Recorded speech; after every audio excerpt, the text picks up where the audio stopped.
তুই কান্না করতেছিস কে? তখন আমার বলতেছে, ভাইয়া আজকে আমি মাছের মাথাটা খাইতে চাইছিলাম, কিন্তু মা আমার খাইতে দেয় না, তোর জন্য রাখা দিছে। তুই খাইতে চাস না, তারপরে তোর জোর করে খাওয়া। আচ্ছা ভাইয়া বলতো, আমি কি মায়ের সন্তান না? তুই কি আমার আপন ভাই না? তাহলে কে না আমার সাথে এরকম ব্যবহার করে? তখন হালকা মুচকি হাসি দিয়া আমি বললাম যে বোন, আমার তো মাছের মাথা খাওয়াই না তারা, আমার খাওয়াই তারা দায়িত্বের ওজন। তখন আবার বলতেছে, এ ভাইয়া তুই কি কোস? তোর জন্য রাখছে মাছের মাথা, আর তুই বলতেছিস যে তোর জন্য রাখছে দায়িত্বের ওজন। বিষয়টা কি তো কুইলা কত? আমি বললাম যে বোন, আমার মাছের মাথা, মুরগির লেগ পিস, ভালো ভালো খাবার কেন খাওয়াই জানোস? এটা আমাদের তাদের স্বাদ তো আছে, স্বাদের লেগে খাওয়া। আমার ভালো ভালো জিনিসগুলা খাওয়া, আমার শরীর স্বাস্থ্য যেন সুস্থ থাকে, আমি যেন বেশি বেশি করে কাজ কাম করতে পারি, আমি যেন সংসারের দায়িত্বটা ভালো করে পালন করতে পারি, তো আমি চাহিদা যেন আমি ভালো করে পূরণ করতে পারি। ইয়ের জন্য তারা আমারে মাছের মাথাটা খাইতে দিই। এই মাছের মাথার ভিতরে লুকিয়ে থাকে হাজারো স্বার্থ। হাত করে যে মাছের পিসটি খাইতে দেয় না, এটা আমাদের বিপুল পরিমাণে স্বার্থ। তোকে একদম স্বার্থ ছাড়া খাও, যা পাইলে ঠান্ডা করিস না। আজকে মাছের মাথাটা তুই খায়, আমি খাই না।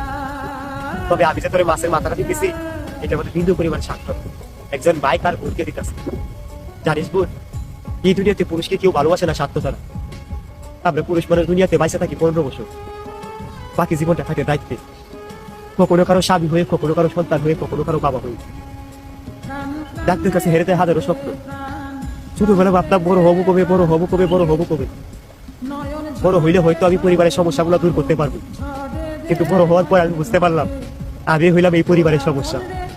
আমি যদি দুনিয়াতে না আসতাম, তাহলে হয়তো আমার পরিবারের মানুষগুলো আর একটু ভালো থাকতে পারত।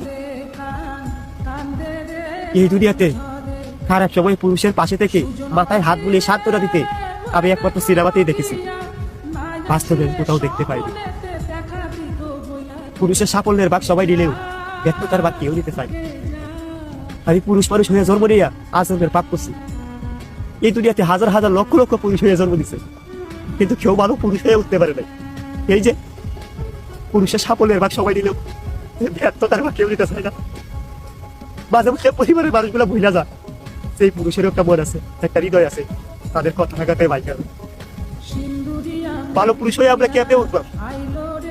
সারাদিন পরিশ্রম করার পরেও, নিজে না খায় সবাই খাওয়ানোর পরেও দিন শেষে সেই পুরুষটাই অবহেলিত, আমাদেরকে অবহেলা করে।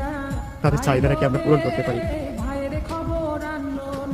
আমি চিৎকার করে বলতে চাই, এই পুরুষকে কেউ স্বার্থ ছাড়া আজ পর্যন্ত ভালোবাসে না।